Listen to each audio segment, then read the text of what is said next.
Hello students, आज फिर मैं लेके आया हूँ आपके सामने एग्रीकल्चर के कुछ नए टॉपिक। लेकिन इससे पहले कि टॉपिक शुरू किया जाए, अगर आपने हमारे चैनल को सब्सक्राइब नहीं किया है तो सबसे पहले इसको सब्सक्राइब करें, बेल आइकन को दबाएं, कमेंट करें और सभी को शेयर करें।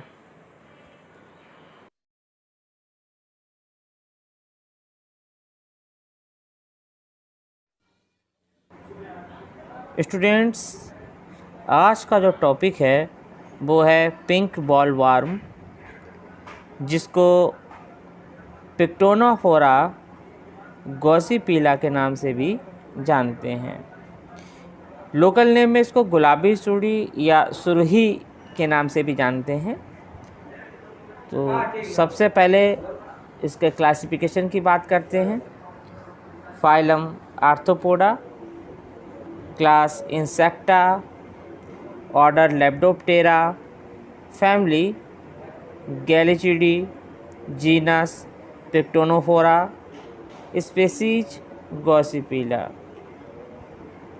ये जो इंसेक्ट है, अगर इसके होस्ट प्लांट की बात की जाए तो ये मोस्टली कॉटन का ही इंसेक्ट है, कपास पर ही ये लगता है। लेकिन कभी कभी इसको कंगी, दक्षिणी जो सन है और गुलखैरा, ये कुछ प्लांट्स हैं जिन पर इसे देखा जा सकता है। बात करते हैं इनके डिस्ट्रीब्यूशन की, इसका वितरण। तो ये भारतवर्ष के अलावा अगर बाहर की तरफ देखें तो लगभग पूरे संसार में ही, ख़ास तौर पे बर्मा, लंका, मिस्र, दक्षिणी अफ्रीका, मैक्सिको, ब्राज़ील, हवाई द्वीप, फिलीपाइन और ऑस्ट्रेलिया आदि में ये पाया जाता है। अगर भारत के अंदर की बात करें तो भारत में सबसे पहले सन 1842 में 1842 में बॉम्बे में इसको देखा गया था। बॉम्बे जो कि महाराष्ट्र में आता है। इसके अलावा प्रेजेंट टाइम में ये यूपी, पंजाब, राजस्थान, आंध्र प्रदेश, गुजरात, उत्तरी बिहार और दूसरे ऐसे सभी राज्य जहाँ पर कपास बोया जाता है या कपास की खेती की जाती है, वहाँ पर ये पाया जाता है। बात करते हैं इसके इकोनॉमिक इम्पॉर्टेंस और डैमेज की, किस तरह से ये क्षति करता है या इसका आर्थिक महत्व तो क्या है, इस पर बात करते हैं। तो ये जो इंसेक्ट है, ये सर्दियों में ख़ास तौर पर कॉटन सीड्स के अंदर लार्वी स्टेज में ये शीत निष्क्रियता को दिखाता है और वहीं पड़ा रहता है। इन्हीं बीजों के साथ ये हमारे फील्ड में पहुंच जाता है, खेतों में पहुंच जाते हैं। खेतों में ये लार्वी प्यूपा में बदलकर एडल्ट इंसेक्ट में बदल जाते हैं। एडल्ट जो फीमेल है इंसेक्ट, वो जो कपास के पौधे जो ग्रो कर रहे हैं, उग रहे हैं, उनमें अंडे देती है और इन अंडों से लार्वी निकलते हैं। इंसेक्ट की जो सबसे हानिकारक, सबसे हार्मफुल जो स्टेज है वो लार्वल स्टेज होती है। तो और लार्वल स्टेज क्यों है? क्योंकि इसमें काटने और चबाने वाले माउथ पार्ट्स होते हैं। Chewing and biting and chewing type mouth parts इसमें प्रेजेंट हैं। लार्वी प्रारंभिक अवस्था में, शुरुआत में तो क्या करती है कि जो भी प्लांट्स के जो कोमल पत्तियां हैं, लीव्स हैं, टहनियाँ हैं, कलियां हैं या जो फ्लावर होते हैं, उसमें अपनी सर्वाइव करती है। कोमल टहनियों में ये क्या करती है कि एक माइनर बनाती हुई अंदर घुस जाती है और इसके ऊपर की जो फंगी होती है वो मुरझाकर लटक जाती है। अच्छा, जो बॉल होते हैं, बॉल लगने पर क्या होता है कि जो कैटरपिलर या जो लार्वी है उन पर अटैक करती है, उनका छेद बनाकर अंदर घुस जाती है। अगर अटैकिंग जो है वो छोटे छोटे बॉल्स पर किया गया है तो उन बॉल के बढ़ने के साथ साथ जो उस बॉल में जो होल है जिसके द्वारा वो अंदर घुसी है, उस होल भी क्लोज हो जाएगा, बंद हो जाएगा और वहाँ पर केवल एक मार्क रह जाता है, एक निशान बना रह जाएगा। बड़े गोलों में ये जो छेद होता है, जो होल होता है, वो अक्सर खुला रह जाता है। गोले के अंदर यानी बॉल के अंदर घुसकर ये जो लार्वी है वो बिनोले को पूरी तरह से नष्ट कर देती है। दो बिनोलों को खोखला बनाकर उन्हें रेशम के धागे से जोड़कर ये उन्हीं के अंदर रहती है। इन्फेक्टेड जो बॉल है वो समय के पहले ही खिल जाते हैं या झड़कर गिर जाते हैं। बॉल्स में छेद होने से दूसरे जो माइक्रो ऑर्गेनिज्म हैं, सूक्ष्मजीवी हैं, जैसे फंजाई है या वायरस हैं दूसरी तरह के, वो भी अटैक कर देते हैं। बैक्टीरिया है वो भी अटैक कर देते हैं। इस प्रकार के जो बॉल से जो रुई मिलती है, हमको कॉटन मिलती है, वो बहुत ही घटिया किस्म की होती है। और जो बिनोले की उगने की क्षमता, जिसको हम कह सकते हैं बिनोला, यानी जो सीड्स होते हैं कॉटन के, कॉटन सीड्स की जो उगने की क्षमता है और जो तेल की मात्रा है, उस पर बहुत बड़ा असर पड़ता है। बहुत ही कम मात्रा हो जाती है। ये ना तो बोने योग्य रह जाते हैं, ना इनसे तेल ही निकलता है। एक बॉल में अधिक से अधिक 10 लार्वी पाई जाती हैं। इस इंसेक्ट का जो प्रकोप है वो अमेरिकन कपास में भी देखा गया है। इस इंसेक्ट के द्वारा जो एक अनुमानित जो हानि है वो 25 से 50% तक आकी जाती है। यूपी में इसका जो अटैक है वो मई जून से लेकर सितंबर तक रहता है। स्पॉटेड लार्वी और एक रेड जो लार्वी के प्रकोप में एक अंतर है। अंतर क्या है कि जो स्पॉटेड जो लार्वी होती है उसमें क्या होता है कि जो प्रथम फूल के अंडाशय को खाना पसंद करती है, जबकि दूसरी वाली यानी जो रेड लार्वी है वो क्या करती है कि एंथर्स को खाना पसंद करती है। अब बात करते हैं इसकी लाइफ साइकिल की। इंसेक्ट की लाइफ साइकिल में 4 स्टेज पाई जाती हैं: एग, लार्वी, प्यूपा और एडल्ट। लार्वी, सबसे पहले हम बात करेंगे इसकी एग की। Egg, adult female insect copulation के 1-2 दिन बाद एग देना स्टार्ट करती है और मई के महीने से ही ये कोमल पत्तियों, टहनियों, कलियों, फूलों और बॉल पर अंडे देती है। ये जो अंडे दिए जाते हैं ये अलग अलग होते हैं और एक फीमेल के द्वारा दिए गए एग की जो संख्या है वो अलग अलग स्टेट्स में अलग अलग पाई जाती है। लेकिन अगर एक एवरेज निकाला जाए तो इस एवरेज के हिसाब से इनका जो औसतन जो संख्या है वो 125 है और अधिक से अधिक 300 अंडे तक पाए गए हैं। ये अंडे 0.5 मिलीमीटर लंबे और 0.3 मिलीमीटर चौड़े होते हैं। स्टार्टिंग में अगर देखें तो ये हमें सेमी परमल या अर्ध पारदर्शक सफ़ेद और बाद में ये डार्क ब्राउन कलर के हो जाते हैं। अंडा वातावरण के अनुसार 4 से लेकर 29 दिन में ये पककर फूटता है। यूपी की अगर बात करें तो बरसात के दिनों में अंडा फूटने का जो समय है वो 4 से 5 दिन है। इसके बाद इससे लार्वी बाहर निकलती है। ये जो लार्वी जो बाहर निकलती है ये इसका जो सिर होता है वो काला रंग का होता है। स्टार्टिंग में ये सफ़ेद रंग की नज़र आती है, लेकिन धीरे धीरे बाद में ये गुलाबी रंग में यानी पिंक कलर में चेंज हो जाती है। बेल डेवलप होने पर ये 13 मिलीमीटर लंबी और 2 मिलीमीटर चौड़ी होती है। लार्वी बेल डेवलप होने के लिए 3 बार मोल्टिंग प्रोसेस करती है। इसका जीवन काल जो है वो 2 प्रकार के होने वाले जीवन चक्र पर निर्भर करता है, जिसको हम अल्प जीवन काल यानी शॉर्ट लाइफ पीरियड और लॉन्ग लाइफ पीरियड कहते हैं।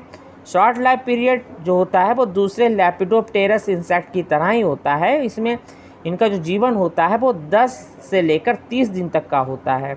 लेकिन जो लॉन्ग लाइफ पीरियड है उसमें जो लार्वी है वो हाइबरनेशन या शीत निष्क्रियता को शो करती है, जिस तरह से इसका जो लाइफ है वो 1 वर्ष से लेकर 2 वर्ष तक के लिए बढ़ जाती है। लॉन्ग लाइफ पीरियड वाले जो जीवन है उसमें एक मज़े की बात ये होती है कि इसमें जो मिक्स्ड लार्वी में 2 प्रकार के लार्वी मिलते हैं। इनमें से कुछ प्यूपा में साधारण तरीके से बदलती हैं और कुछ में शीत निष्क्रियता लंबी होने के लिए कुछ तैयारी करती हैं। इस कंडीशन में लार्वी अपने शरीर के चारों ओर 2 या 2 से अधिक कॉटन सीड्स को रेशमी धागों से बांधकर उनके अंदर आराम करती हैं। इस प्रकार इस कंडीशन में काफ़ी दिनों तक पड़ी रहती हैं और जो इन्फेक्टेड जो सीड है उसके साथ काफ़ी दूर तक एक स्थान से दूसरे स्थान ले जाई जा सकती हैं। जब ये दोहरा बीज यानी सीड जो होगा किसी हेल्थी सीड के साथ बोया जाता है तो शीत निष्क्रियता वाली लार्वी ज़मीन के अंदर या ज़मीन की सतह पर एक माइन बनाती है, एक सुरंग बनाती है और प्यूपा स्टेज में बदल जाती है जो बाद में एडल्ट होकर बाहर निकल आता है। बात करेंगे प्यूपा की। नॉर्मल कंडीशन में लार्वी प्यूपा में बदलने के लिए बॉल या सीड से बाहर निकल आती है। पेड़ के आसपास गिरी हुई जो सूखी पत्तियां होती हैं या सॉइल के अंदर प्यूपा स्टेज में बदलती है। ये प्यूपा ब्राउन कलर का पतले कोए में बंद रहता है जिसकी लंबाई होती है 6 मिलीमीटर और चौड़ाई 2.6 मिलीमीटर होती है। ये डार्क ब्राउन कलर का होता है। प्यूपा 6 से लेकर 20 दिनों की होती है ये स्टेज और इसके बाद इनसे एडल्ट बाहर निकल आता है। बात करते हैं एडल्ट की, तो एडल्ट इंसेक्ट 7 मिलीमीटर लंबा होता है जिसका अगर पंख विस्तार देखें तो 16 मिलीमीटर और शरीर का रंग होता है डार्क ब्राउन कलर का। एंटीनी धागाकार माउथ पार्ट्स साइफरिंग टाइप के 2 जोड़ी पंख होते हैं इनमें, जिनमें अगले पंख सिरे पर नुकीले होते हैं। इसके अलावा दोनों जोड़ी पंखों के बाहरी किनारों पर लंबे हल्के ब्राउन कलर के हेयर पाए जाते हैं, बाल पाए जाते हैं। अगले जोड़ी पंखों पर आड़ी गहरी ब्राउन कलर की थोड़ी सी ब्रॉड स्ट्रिप पाई जाती, धारियाँ होती हैं। और जो एडल्ट है ये सुबह या शाम जब सूर्यास्त का समय होता है या सूर्य निकलने का समय होता है तभी ये निकलते हैं और प्रकाश के प्रति आकर्षित होते हैं, लाइट इनको अट्रैक्ट करती है। विंटर के दिनों में एडल्ट इंसेक्ट जितने भी होते हैं वो लगभग मर जाते हैं। फीमेल इंसेक्ट 56 दिनों और जो मेल है 20 दिनों तक जीवित रहता है। नॉर्मल कंडीशन में इंसेक्ट की जो लाइफ साइकिल है वो 22 से 77 दिनों में पूरी होती है, जबकि जो लॉन्ग लाइफ पीरियड के जो लाइफ साइकिल है उसमें यूपी में लगभग 3.5 महीने तक का समय लग जाता है। नॉर्मल रूप से अगर देखें तो वर्ष में 4 से 6 पीढ़ियाँ हमें इसकी देखने को मिलती हैं। लाइफ साइकिल के बाद अब बात आती है इनके कंट्रोल की कि इसको कंट्रोल कैसे किया जाए। तो ध्यान रखिए, कंट्रोल के लिए सबसे पहले तो सबसे अच्छा जो तरीका है वो ये है कि जो भी सीड्स हैं उनको बोने से पहले आप उसको धूप दिखा दें, अच्छी तरह से उसको सुखा लें, या फिर अगर ना हो तो हीटर पर 104 डिग्री फ़ारेनहाइट तक गर्म कर लेना चाहिए। इससे जो निष्क्रियता वाली जो लार्वी होंगी वो नष्ट हो जाएंगी। दूसरा काम जो कर सकते हैं वो ये है कि बीज को बोने से पहले मिथाइल ब्रोमाइड फ्यूमिगेटर से 3.5 किलोग्राम प्रति 100 घन मीटर बीज की दर से 24 घंटे तक, या फिर एल्युमिनियम फॉस्फाइड की 45 गोलियां प्रति 100 घन मीटर द्वारा 1 सप्ताह तक अगर उपचारित करके अगर हम बोते हैं तो ज़रूर ही हमें प्रभाव मिलेगा। इसके अलावा जो तीसरा काम कर सकते हैं वो ये है कि खेत में गिरी हुई पत्तियों, फूलों, बॉल्स आदि को इकट्ठा करें और उसको नष्ट कर दें। नेक्स्ट जो वर्क हम कर सकते हैं वो ये कि इंसेक्ट से इन्फेक्टेड जो भी बॉल हैं उनको जहाँ तक हो सके पौधों से तोड़कर इकट्ठा कीजिए और उनको डिस्ट्रॉय कर दीजिए, नष्ट कर दीजिए। कपास बोने से पहले जो दूसरे उससे संबंधित जो होस्ट प्लांट हैं उनको भी काट कर साफ कर दें, तो उससे जो होस्ट प्लांट दूसरे होस्ट प्लांट पर जो इंसेक्ट अगर रह रहा है वो भी ख़त्म हो जाएगा। इसके अलावा जुलाई से सितंबर के मंथ में ये इंसेक्ट सबसे ज़्यादा एक्टिव रहता है, तो इसलिए जो निम्नलिखित जो आगे जो दवाइयाँ जो बताई जा रही हैं या लिखी हैं इसमें, उनमें से किसी एक का भी प्रयोग एक निश्चित इंटरवल के बाद दोहराते रहें तो जाहिर सी बात है थोड़ा सा लाभ मिलेगा, थोड़ा क्यों काफ़ी लाभ मिलेगा। और ये दर्शाई गई मात्रा को उचित पानी की मात्रा में मिलाकर प्रति हेक्टेयर की दर से पौधों के सभी भागों में अच्छी तरह छिड़काव करना है। थायोमिटान 25 EC को 1000 लीटर पानी के साथ घोल लें, या इंडोसल्फान 35 EC को 2500 लीटर पानी के साथ में, या फिर फेनिट्रोथियान 50 EC को 3000 लीटर, और कार्बारिल 50% ये सॉल्युबल चूर्ण है एक, उसको 2.50 किलोग्राम अगर उसको ले लें तो ये जो है पर हेक्टेयर की दर से अगर इसका पानी के साथ मिलाकर किया जाए तो निश्चित ही बहुत अच्छा लाभ मिलेगा हमें। बात करते हैं इसके कुछ नेचुरल एनिमी भी हैं और ये इनमें उसकी अलग अलग स्टेज पर पैरासाइट होते हैं। जैसे ट्रेफ्लेफस है, ये एग पर पैरासाइट है। माइक्रोबैरकम या फिर एमग्रीनी, ब्रेकन, एपेंटेलस, इलास्मस, ये वो इंसेक्ट हैं जो इसके लार्वा पर पैरासाइट है। तो ये नेचुरल इनमी है, ये खुद ब खुद आएंगे और उनको खाएंगे। अगर हो सकता है तो इसका यूज अगर लैब में इसका उत्पादन किया जा सके तो उससे भी काफ़ी मदद मिलेगी। इसके अलावा भी सरकार ने भी बहुत कुछ कर रखा है। क्या किया है कि कीट के नियंत्रण के लिए समय समय पर कई अलग अलग स्टेट्स ने अपने कुछ नियम बनाए हैं। उन कानूनों को कॉटन पेस्ट एक्ट के नाम से जाना जाता है। मद्रास और बड़ौदा में बनाए गए कानून के अनुसार एक निश्चित अवधि तक कपास के डंठलों को नष्ट कर देना आवश्यक है। आजकल directorate of plant protection, quarantine and storage of the ministry food and agriculture, Bharat सरकार के अनुसार बाहर से आई हुई कपास का बंदरगाहों पर ही फ्यूमिगेशन करना आवश्यक होता है। तो स्टूडेंट्स, मित्रों, आज आपने पढ़ा कि कैसे जो है इस इंसेक्ट यानी कि पिंक जो बॉल वर्म है, इससे कैसे हम जो है छुटकारा पा सकते हैं, कैसे इसकी लाइफ साइकिल है। मुझे उम्मीद है कि आप लोगों को ये टॉपिक अच्छा लगा होगा, आपने इसको समझा होगा और इससे बहुत कुछ सीखेंगे। तो आज के लिए बस इतना ही। अगली बार एक नए टॉपिक के साथ फिर मिलेंगे। तब तक के लिए धन्यवाद।